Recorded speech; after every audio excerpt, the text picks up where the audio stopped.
અહીંયા માત્ર કોઈ કોર્સનું નથી શીખવાડવામાં આવતું, જેટલું કોર્સનું શીખવાડવામાં આવે છે એનાથી 3 ગણા અહીંયા મૂલ્યના શિક્ષણ આપવામાં આવે છે. મૂલ્યના શિક્ષણ એટલે તમારા જીવનમાં જરૂરી એવું શિક્ષણ કે જેથી કરી તમે કોઈ પણ જગ્યાએ પાછા ના પડો. ગમે તેવી પરિસ્થિતિ આવી જાય તો એને કેવી રીતે લડવું. ઘણા લોકો હોય છે કે એવું હું જ હતી પહેલાં કે ગમે તેવું સાદું કામ હોય ને પણ અમુક વખત આપણને ખબર જ ના હોય કે આનો શોર્ટકટ કેમ ન થાય. હું અહીંયા આવે ને તો અહીંયા બી મને ઘણું બધું શીખવા મળ્યું છે. બધા પાસેથી કંઈક ને કંઈક નવી ને નવી શીખ મળી છે. અહીંયાની મને એક વસ્તુ બહુ જ ગમી, બહુ એટલે બહુ, કે અહીંયા કોઈ પણ જ્ઞાતિ જાતિનો, ઊંચા નીચાનો કે ગરીબ અમીરનો કોઈ પણ જાતનો ભેદ નથી.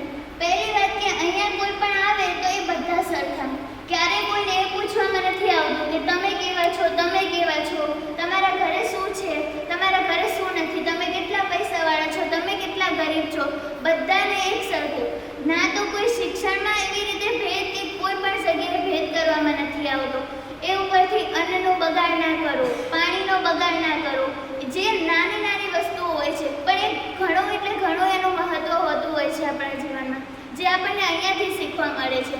અને બીજું તો કે અહીંયા આવી તો મને પહેલી વખત આવા ટીચરો મળ્યા કે જે ટીચર કમ અને ફ્રેન્ડ અને મોટા સિસ્ટરની જેમ, મોટા ભાઈની જેમ આપણને ટ્રીટ કરે. અહીંયા આવે એટલે પહેલાં એવું લાગે, 2-3 દિવસ અમે રડ્યા, એમ થતું હતું કે ઘરે જતા રહીએ. પણ પછી રહ્યા ને તો હવે એવું થાય છે કે હજુ રહી જઈએ થોડો ટાઈમ.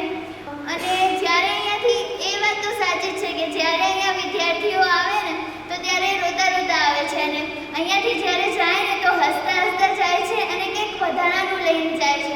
કોઈ પણ અત્યાર સુધી કોઈ પણ એવું નથી ગયું કે જેવું આવ્યું હતું ને એવું અહીંયાથી જતું રહે. એનામાં કંઈકનો કંઈક બદલાવ, કંઈકનો કંઈક ફેર તો આવે છે.